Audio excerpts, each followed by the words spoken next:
يغضون أصواتهم عند رسول الله أولئك الذين امتحن الله قلوبهم للتقوى لهم مغفرة وأجر عظيم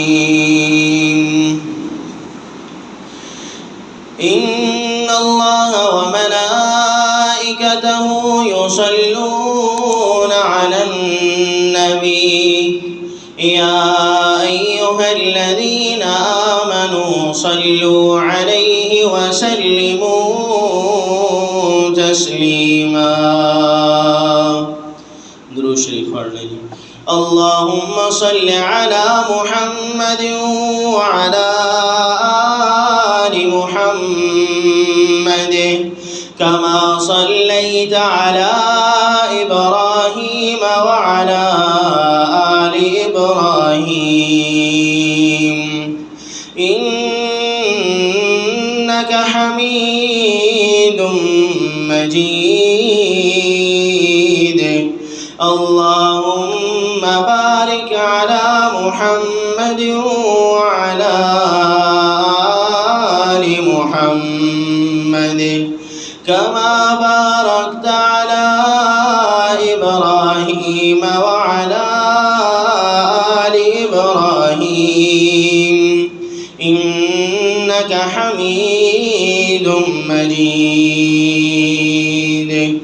سبحان ربك رب العزة عما يصفون وسلام على المرسلين والحمد لله رب العالمين.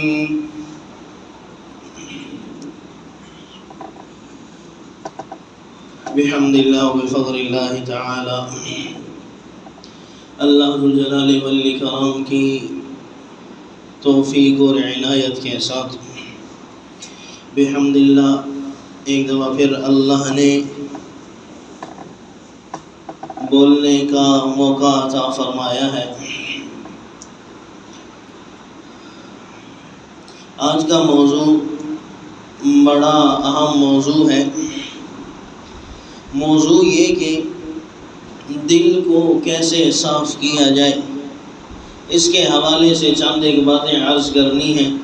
وما توفیقی الا باللہ. دعا اللہ ذو الجلال والاکرام سے کہ اللہ مجھے بھی اور آپ کو بھی سمجھ کر عمل کرنے کی بھی توفیق عطا فرمائے. امام الانبیاء محمد الرسول اللہ صلی اللہ علیہ وآلہ وسلم کا فرمان مبارک ہے. مفہوماً بعد عرض کر رہا ہوں. امام الانبیاء محمد الرسول اللہ صلی اللہ علیہ وآلہ وسلم نے فرمایا کہ جب انسان کوئی گناہ کرتا ہے تو اس کے دل کے اوپر اللہ ذو الجلال والاکرام کی طرف سے ایک داغ لگا دیا جاتا ہے. جیسے انسان کوئی گناہ کرتا ہے تو اس کے دل پر ایک داغ لگا دیا جاتا ہے. پھر انسان جو قدوں گناہ کرتا چلا جاتا ہے تو اللہ ذو الجلال والاکرام بھی اس کے دل کے اوپر اللہ ان داغوں کو ان دبوں کو بڑھاتے چلے جاتے ہیں. پھر جب کوئی انسان گناہ کرتا ہے اور توبہ کر لیتا ہے تو اس کے دل کے اوپر جو داغ لگا ہے وہ اللہ تبارک و تعالی اس کو اپنی رحمت کے ساتھ مٹا دیتے ہیں. وہ انسان جو کبھی توبہ نہیں کرتا، استغفار نہیں کرتا، وہ گناہ کرتا چلا جاتا ہے، گناہ در گناہ اس سے ہوتے چلے جاتے ہیں. آخر یہ ہوتا ہے کہ اس کا دل بالکل سیاہ آلود ہو جاتا ہے، بالکل کالا اس کا دل پڑ جاتا ہے. جب انسان کا دل کالا پڑ جائے پھر انسان کو حلال اور حرام کی تمیز نہیں رہتی کہ میں نے حلال کھانا ہے یا حرام کھانا ہے. میں کوئی چیز کھا رہا ہوں یہ حلال بھی ہے یا حرام ہے، کوئی پتہ نہیں چلتا ہے انسان کو۔ انسان کی کمائی کیا ہے، حلال ہے حرام ہے، کوئی اس کو پتہ نہیں چل رہا۔ میں جو زمینیں جائیدادیں لے رہا ہوں یہ حلال سے لے رہا ہوں یا حرام سے لے رہا ہوں، کوئی پتہ انسان کو پھر نہیں چلتا۔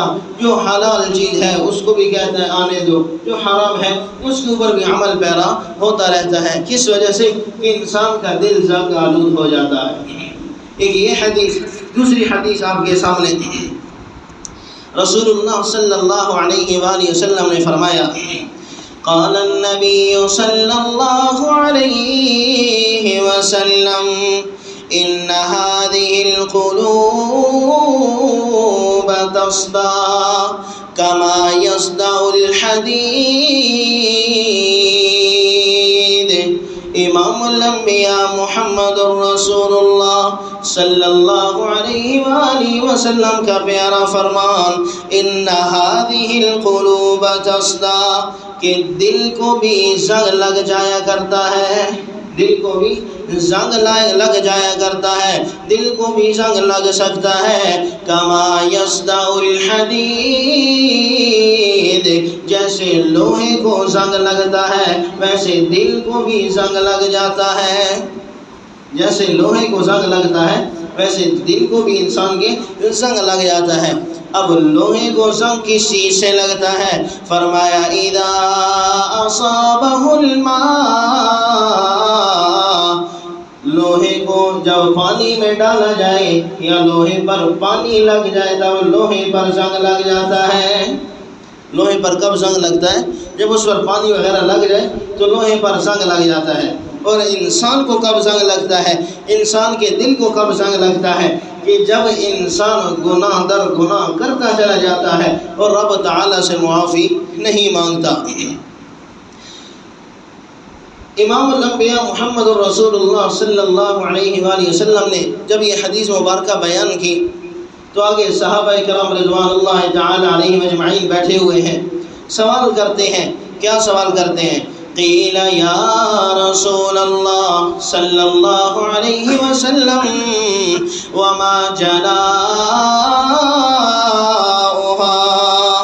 آپ نے بتا دیا کہ انسان کے دل کو زنگ لگ جاتا ہے، ویسے زنگ لگ جاتا ہے جیسے لوہے کو بھی زنگ لگتا ہے۔ ٹھیک ہے، ہم نے آپ کی بات تسلیم کر لی، آپ نے سچ کہا، حق فرمایا، لیکن یہ تو بتا دے وما جلاؤہا، اس زنگ کو ختم کیسے کیا جائے؟ جس انسان کے دل کو زنگ لگ جائے اس زنگ کو ختم کیسے کیا جائے؟ سبحان اللہ، پوچھنے والے کون ہیں؟ صحابہ کرام رضوان اللہ تعالی علیہم اجمعین، وہ جماعت کہ جن کے بارے میں رب کا قرآن ان کی تعریفوں کے اندر بھرا پڑا ہے۔ چند ایک مثالیں آپ کے سامنے رکھ دوں۔ صحابہ کرام وہ جماعت کہ جن کے دلوں کے بارے میں اللہ رب العزت کیا فرماتے ہیں؟ فرمایا بسم اللہ الرحمن الرحیم، ان الذین یغضون اصواتهم عند رسول اللہ اولئک الذین امتحن اللہ قلوبهم للتقوى لهم مغفرة وأجر عظیم۔ آیت نمبر 3 ہے سورۃ الحجرات 26واں پارہ۔ ان الذین یغضون اصواتهم، ان آیات سے پہلے اللہ رب العزت نے حکم فرمایا کہ میرے پاک پیغمبر محمد الرسول اللہ صلی اللہ علیہ وآلہ وسلم کی آواز مبارک سے اونچی آواز کسی کی نہ ہو۔ تو یہ اللہ رب العزت فرما رہے ہیں ان الذین یغضون اصواتهم، بے شک وہ لوگ جنہوں نے آہستہ رکھا، پست رکھا اپنی آوازوں کو، عند رسول اللہ، امام الانبیاء محمد الرسول اللہ صلی اللہ علیہ وآلہ وسلم کے سامنے اپنی آوازوں کو پست رکھا۔ آپ کے سامنے اپنی آوازوں کو پست رکھنے والے کون ہیں؟ صحابہ کرام رضوان اللہ تعالی علیہم اجمعین۔ اولئک الذین امتحن اللہ قلوبهم، اور یہ وہ لوگ ہیں امتحنا، جن کا اللہ نے امتحان لیا، جن کو اللہ نے آزمایا۔ اللہ نے لوگوں کو کیا کیا؟ آزمایا۔ کیسے اللہ نے آزمایا؟ قلوبہم للتقوی، اللہ نے ان کے دلوں کو آزمایا تقوی کے ذریعے، کہ ان کے دلوں کے اندر تقوی ہے کہ نہیں ہے۔ اللہ نے ان کے دلوں کو آزمایا، اللہ نے ان کے دلوں کو آزمانے کے بعد ان کے لیے فیصلہ کر دیا، لہم مغفرۃ واجر عظیم، مغفرت بھی اسی جماعت کے لیے ہے اور اجر عظیم بھی اسی جماعت کے لیے ہے۔ تو یہ وہ جماعت سوال کر رہی ہے۔ سورۃ البقرہ کے اندر اللہ رب العزت فرماتے ہیں، دوسرا پارہ، اولئک الذین صدقوا واولئک هم المتقون۔ آیت نمبر 177 سورۃ البقرہ دوسرا پارہ، اولئک الذین صدقوا، یہ وہ لوگ ہیں جنہوں نے سچ کہا، واولئک هم المتقون، یہی پرہیزگار لوگ ہیں، یہی وہ لوگ ہیں جو تقوی اختیار کرنے والے ہیں۔ اور میرے نبی کے جو شاگرد ہیں ان کے بارے میں اللہ 28ویں پارے کے اندر سورۃ المجادلہ کے اندر فرماتے ہیں، اولئک کتب فی قلوبہم الایمان۔ صحابہ اکرام رضوان اللہ تعالی علیہم اجمعین کا ایمان بتاتے ہوئے اللہ رب العزت کیا فرماتے ہیں؟ سورۃ المجادلہ 28واں پارہ، یہ اس کی آخری آیت ہے، اولئک، یہ وہ لوگ ہیں، کتب علیہم، کتب فی قلوبہم، یہ وہ لوگ ہیں جن کے دلوں پر اللہ نے ایمان کو لکھ دیا، جن کے دلوں پر اللہ نے ایمان کو لکھ دیا۔ کتنے قسمت والے لوگ ہیں، کتنی اعلیٰ شان والے لوگ ہیں کہ جن کے دلوں پر اللہ نے ایمان کو لکھ دیا۔ یہ وہ لوگ سوال کر رہے ہیں۔ ویسے تو کافی ساری آپ کو بتائے آیات کافی زیادہ ہیں صحابہ اکرام رضوان اللہ تعالی علیہم اجمعین کی فضیلت پر۔ ایک آیت اسی سورت کی، سورۃ الحجرات، جو پہلی آیت آپ کو بتلائی، ایک آیت اور اسی کی بتلاتا چلوں۔ اللہ رب العزت نے کیا فرمایا؟ لیکن اللہ حبب الیکم الایمان وزینہ فی قلوبکم وکرہ الیکم الکفر والفسوق والعصیان اولئک هم الراشدون۔ پہلی والی آیت 3 نمبر تھی، یہ 7 نمبر آیت ہے، سورۃ الحجرات 26واں پارہ، لیکن اللہ حبب الیکم الایمان۔ یہ امام الانبیاء محمد الرسول اللہ صلی اللہ علیہ وآلہ وسلم کے جو شاگردوں کی جماعت ہے، یہ ایسی جماعت ہے کہ ان کے لیے اللہ نے ایمان کو پسند کر دیا، وَزَيَّنَهُ فِي قُلُوبِكُمْ، اور ان کے دلوں کو اللہ نے ایمان سے آراستہ کر دیا۔ اللہ نے ان کے دلوں کے اندر ایمان کی محبت بھی ڈال دی اور اللہ نے ان کے دلوں کے اندر ایمان کو بھی بھر دیا۔ ایک اور فضیلت آگے اللہ نے کیا فرمائی؟ وَكَرَّهَ إِلَيْكُمُ الْكُفْرَ وَالْفُسُوقَ وَالْعِصْيَانَ، اور اللہ نے ناپسند کیا ہے ان لوگوں کے لیے، کس چیز کو ناپسند کیا؟ الکفر والفسوق والعصیان، کفر کو بھی اللہ نے ان کے لیے ناپسند کر دیا، گناہ کو بھی اللہ نے ان کے لیے ناپسند کر دیا، اور نافرمانی کو بھی اللہ نے ان کے لیے ناپسند کر دیا۔ یہ وہ جماعت ہے جن کو اللہ نے کفر سے بھی پاک کر دیا، نافرمانی سے بھی پاک کر دیا اور گناہوں سے بھی پاک کر دیا۔ یہ میری بات نہیں بلکہ رب کا قرآن کہہ رہا ہے۔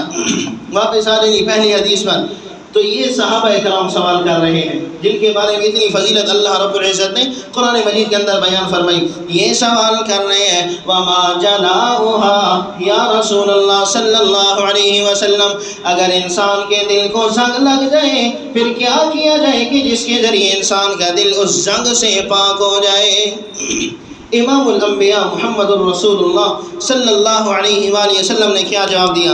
قال رسول اللہ صلی اللہ علیہ وسلم کثرت ذکر الموت، پہلا کام یہ کرنا ہے کہ موت کو کثرت سے یاد کرنا ہے۔ پہلا کام دل کے زنگ کو صاف کرنے کا کیا کرنا ہے کہ موت کو کثرت سے یاد کرنا ہے، جتنا زیادہ ہو سکے موت کو یاد کرتے رہیں۔ اور موت کے بارے میں رسول اللہ صلی اللہ علیہ وآلہ وسلم نے ایک اور بات ارشاد فرمایا اکثروا ذکر حازم اللذات، ذکر کیا کرو اس چیز کا، کثرت سے ذکر کیا کرو اس چیز کا، حازم اللذات، جو انسان کی لذتوں کو ختم کر دینے والی چیز ہے، اس کا ذکر کیا کرو جو انسان کی لذتوں کو ختم کر دینے والی چیز ہے۔ اب موت آئی، پھر آگے اس حدیث کے اندر الفاظ ہے یعنی الموت، تو یہ الفاظ ہیں موت کیسے لذتوں کو ختم کرتی ہے۔ انسان کو موت آ گئی، زبان کی لذتیں ختم، زبان کی لذتیں ختم، موت آ گئی، آنکھ کی لذت ختم، موت آ گئی، ہاتھوں کی لذت ختم ہو گئی، موت آ گئی، پاؤں کی لذت، ٹانگوں کی لذت یہ کیا ہو گئی؟ ختم ہو گئی، موت آ گئی، دماغ کی جو لذت ہے وہ بھی کیا ہو گئی؟ ختم ہو گئی۔ آنکھوں کی لذت کیا ہے؟ انسان کے دل کے اندر یہ انسان کی خواہش ہوتی ہے کہ میں ان آنکھوں کے ساتھ رب تعالیٰ کے گھر کو دیکھوں، اللہ کے قرآن کو دیکھوں۔ جیسے ہی موت آئی، اب انسان کی یہ اللہ کا گھر دیکھنے والی لذت ختم ہو گئی، اب قرآن مجید کو دیکھنے والی لذت ختم ہو گئی، موت آ گئی، زبان کے ساتھ اللہ کا قرآن پڑھنے والی لذت کیا ہو گئی؟ ختم ہو گئی۔ اسی طرح ان پیروں کے ساتھ انسان مسجد کی طرف چل کے آتا ہے، جن کو اللہ نے توفیق دی وہ بیت اللہ کی طرف گئے، اللہ تعالی ہم سب کو بھی لے جائے، وہاں گئے، وہاں جا کر طواف کیا تو انہی پیروں کے ذریعے۔ جس کو موت آ گئی تو وہ اس طواف والی لذت سے بھی کیا ہو گئے؟ محروم ہو گئے۔ جن کو موت آ گئی وہ مسجد کی طرف آنے والی لذت سے بھی کیا ہو گئی؟ محروم ہو گئے۔ اسی طرح جس کو موت آتی گئی اس کے کان بھی لذت سے محروم ہو گئے کہ نہ وہ کوئی سن سکتے ہیں، قرآن کو سن نہیں سکتے۔ جن کو موت آ گئی ان کا دماغ بھی لذت سے کیا ہو گیا؟ محروم ہو گیا۔ تبھی رسول اللہ صلی اللہ علیہ وآلہ وسلم نے فرمایا اکثروا ذکر حازم اللذات، اس چیز کا ذکر سب سے زیادہ کیا کرو جو لذتوں کو ختم کر دینے والی چیز ہے، جو لذتوں کو ختم کر دینے والی چیز ہے۔ انسان کی ساری لذتیں ختم ہو جاتی ہیں اس موت کے بعد، اور جب موت آ جائے پھر انسان کتنا محتاج ہو جاتا ہے۔ ایک جھلک صرف آپ کے سامنے، انسان پر موت آ گئی، اب اس کا اپنے جسم کے اوپر بس چلنا ختم ہو جاتا ہے۔ کیسے؟ انسان پر موت آئی، اب اس کو نہلوانا ہے، اب نہلانا ہے۔ کبھی دیکھا ہے کہ مردہ خود اٹھ کے نہا رہا ہو، کبھی خود غسل کر رہا ہو، بلکہ کیا ہوتا ہے؟ انسانوں کا محتاج ہوتا ہے، انسان ہی اس کے کپڑے اتارتے ہیں، اس کو پاک کرنے کی کوشش کرتے ہیں، اس کے اوپر پانی بہاتے ہیں۔ انسان دنیا کے اندر زندہ ہونے کی حالت میں اپنے جسم کو چھونے کسی کو نہیں دیتا، اور موت کے بعد لوگ اس کے جسم کو چھو رہے ہوتے ہیں، اس کو صاف کرنے کی کوشش کر رہے ہوتے ہیں۔ تو پاکی حاصل کرنے کے لیے بھی انسان کیا ہوتا ہے؟ محتاج ہوتا ہے۔ چارپائی سے اٹھا کے، غسل والے پھٹے سے اٹھا کے چارپائی پر ڈالنے کے لیے بھی انسان دوسروں کا کیا ہو جاتا ہے؟ محتاج ہوتا ہے۔ پھر اس چارپائی کو جنازہ گاہ تک لے جانے کے لیے بھی انسان دوسروں کا محتاج ہو جاتا ہے۔ پھر اس چارپائی کو اٹھا کے قبرستان لے جانے کے لیے بھی انسان کیا ہو جاتا ہے؟ لوگوں کا محتاج ہو جاتا ہے۔ پھر اس چارپائی سے اٹھا کے قبر کے اندر رکھنے کے لیے بھی انسان دوسروں کا محتاج ہو جاتا ہے، اور آخر میں انسان قبر کے اندر جب لٹا دیا جاتا ہے، منہ کے اوپر کفن جوڑنے کے لیے بھی انسان لوگوں کا محتاج ہو جاتا ہے۔ یہ موت ہے۔ آج ہم اکڑ کر چلتے ہیں، کل کو ہماری یہ ساری کی ساری چیزیں ہم احتیاجی کے اندر آ جائیں گی۔ اچھا سوال ہے، جو بیچارہ خود اتنا محتاج ہو وہ کسی کی محتاجی دور کر سکے گا؟ جو بیچارہ خود اتنا محتاج ہو وہ کیا کسی کی محتاجی دور کر سکتا ہے؟ کبھی نہیں کر سکتا۔ یہ میں نہیں کہہ رہا، اللہ کا قرآن کہہ رہا ہے۔ سورۃ الفاتر 22واں پارہ، سورۃ الفاتر 22واں پارہ آیت نمبر 15 فرمایا یا ایھا الناس انتم الفقراء الی اللہ واللہ هو الغنی الحمید۔ سورۃ الفاتر، یہ آیت جب آتی ہے تو میرا عموماً جو رہی ہے بات وہ یہ کہ جب بھی یہ آیت آئے تو میں اس کا ترجمہ عام عوام سے کراتا ہوں کہ آپ لوگ اس کا ترجمہ کریں۔ کیسے؟ یا ایھا الناس، اے لوگو، ذرا ساتھ ساتھ بولتے جائیں تو بڑا مزہ آ جائے گا۔ یا ایھا الناس، اے لوگو، انتم، تم سب ہو، کیا ہو؟ الفقراء، تم سب فقراء ہو۔ فقراء کس کو کہتے ہیں؟ فقراء جمع ہے فقیر کی۔ فقیر کا ترجمہ کرنے لگا ہوں، ذرا اگر ٹھیک بتاؤں تو میری تائید کیجیے گا۔ فقیر کہتے ہیں دینے والے کو، فقیر کہتے ہیں دینے والے کو کہتے ہیں، حاجات ختم کرنے والے کو فقیر کہتے ہیں، کہ مشکلات انسان کی ختم کرنے والے کو فقیر کہتے ہیں۔ فقیر اس کو کہتے ہیں جو خود مانگنے والا ہو، فقیر اس کو کہتے ہیں جو خود مانگنے والا ہو۔ اس کی سادہ سی مثال، بڑی مزدار سی مثال ذہن کے اندر آ گئی ہے۔ پہلی تاریخوں کے اندر یہ بینکس ہے لائن کے اندر، پہلی تاریخوں کے اندر، پہلی دوسری تیسری تاریخ کے اندر جب اپنی پے نکلوانے کے لیے جاتے ہیں تو ایک طرف اے ٹی ایم کے اندر جانے والوں کی لائن ہوتی ہے اور ساتھ دوسری لائن بھی ہوتی ہے۔ وہ کس چیز کے لیے ہوتی ہے کہ جو بھی نکلتا آئے گا وہ 10 روپے 20 روپے ہمیں یہ دیتے چلے آئیں گے، اس لیے ہوتی ہے نا۔ اس لیے تو نہیں ہوتی کہ جو نکلتا ہے الٹا ہم اسے پیسے دیں گے، ایسے تو نہیں ہوتی، بلکہ کس چیز کے لیے ہوتی ہے کہ جو نکل کے آ رہے ہیں ہم ان سے کچھ مانگیں گے، وہ ہمیں کچھ دیں گے، تو ہم انہیں کیا کہتے ہیں؟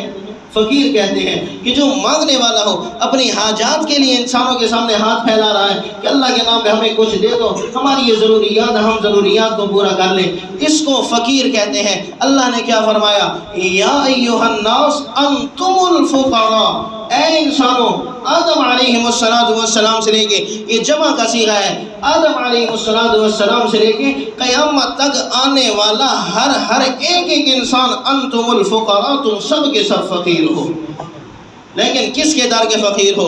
اللہ، اللہ کے در کے فقیر ہو، کسی اور کے در کے نہیں، بلکہ یا ایھا الناس انتم الفقراء الی اللہ، تم سارے کے سارے فقیر ہو، کس کے در کے؟ اللہ کے در کے۔ اور غنی کون ہے؟ واللہ هو الغنی الحمید۔ میں نے اپنی بات کی، قرآن کی بات کر رہا ہوں۔ قرآن مجید کے اندر آیت نمبر یہ 15 ہے، سورۃ الفاتح، اس کا ترجمہ دیکھ لیجئے، 22واں پارہ ہے کہ اے لوگو تم سب کے سب فقیر ہو۔ اب جس کو اتنی محتاجی ہے کہ انسان اس کو اٹھا کے قبر کے اندر رکھ رہے ہیں، وہ بیچارہ کیا کسی کی محتاجی ختم کرے گا؟ بلکہ وہ پھر بھی ہمارا محتاج ہے کہ ہم اس کے لیے بخشش کی دعا کریں، پھر بھی وہ کیا ہے؟ ہمارا محتاج ہے۔ تو رسول اللہ، بات لمبی چوڑی ہو رہی ہے، رسول اللہ صلی اللہ علیہ وآلہ وسلم نے کیا فرمایا؟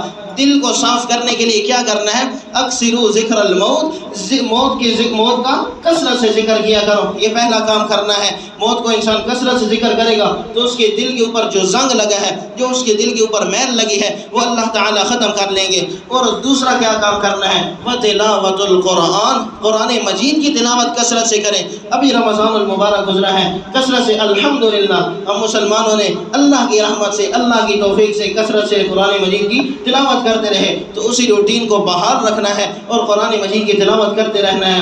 16ویں پارے کے اندر سورۃ طٰہٰ کے اندر اللہ نے فرمایا من اعرض عن ذکری فإن له معیشۃ ضنکا ونحشرہ یوم القیامۃ اعمیٰ، جو کوئی میرے قرآن کو چھوڑ دے گا میں اس کو دنیا میں بھی عذاب میں مبتلا کروں گا اور آخرت میں بھی۔ دنیا کے اندر کون سا عذاب ہوگا؟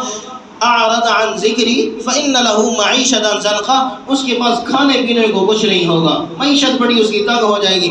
اگر اس کے پاس مال و دولت ہو بھی صحیح تو وہ کبھی اس کو سکون نہیں پہنچا سکے گی، جتنی مال و دولت ہو پڑے کبھی انسان کے دل کو سکون نہیں پہنچے گا۔ اور دوسرا کیا اس کے اوپر عذاب ہوگا؟ نحشرہ یوم القیامۃ اعمیٰ، اللہ قیامت کے دن ایسے شخص کو اندھا کر کے اٹھائیں گے جو اللہ کے ذکر سے دور ہوگا، اور پھر قیامت کے دن کہہ رہا ہوگا قال رب لم حشرتنی اعمیٰ وقد كنت بصیرا، یا اللہ مجھے کیوں اندھا کر کے اٹھا دیا، میں تو دنیا میں بڑا دیکھتا تھا، چیزوں کو دیکھا کرتا تھا۔ تو کیا جواب ملے گا کہ دنیا کے اندر تو نے میری کتاب کو کیا کر دیا تھا؟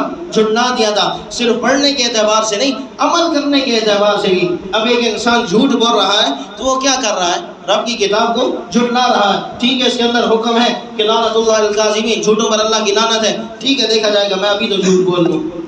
قرآن مجید کے اندر ہے سود کھانا حرام ہے، اللہ اور اس کے رسول سے جنگ ہے، انسان اس سے پیٹ پھیر لے، ٹھیک ہے میں ابھی کھا لوں بعد میں دیکھا جائے گا۔ تو یہ کیا ہے؟ کتاب سے منہ موڑ لینا، اللہ کی کتاب سے روگردانی کر دینا، اور جو کوئی ایسا کرے گا اس کے لیے 2 عذاب بتلا دیے ہیں۔ تو رسول اللہ صلی اللہ علیہ وآلہ وسلم نے کیا فرمایا؟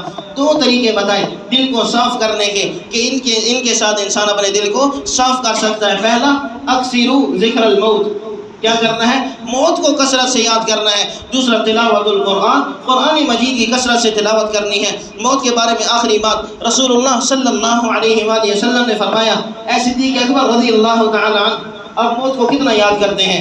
فرمایا یا رسول اللہ فجر کی نماز پڑھتا ہوں تو مجھے خیال آتا ہے پتہ نہیں موت مجھے ظہر کی نماز ہی پڑھنے دیتی ہے کہ نہیں۔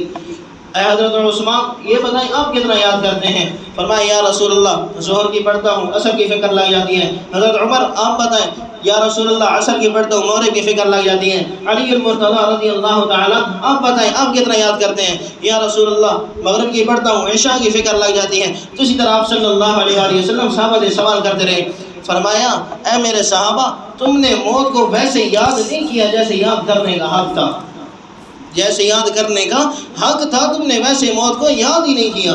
ذرا ایمانداری سے بتائیں ہم اتنا یاد کرتے ہیں موت کو کہ ہر نماز میں خیال آ رہا ہو کہ ہائے میں نے اگلی نماز پتہ نہیں پڑھ سکوں گا کہ نہیں پڑھ سکوں گا؟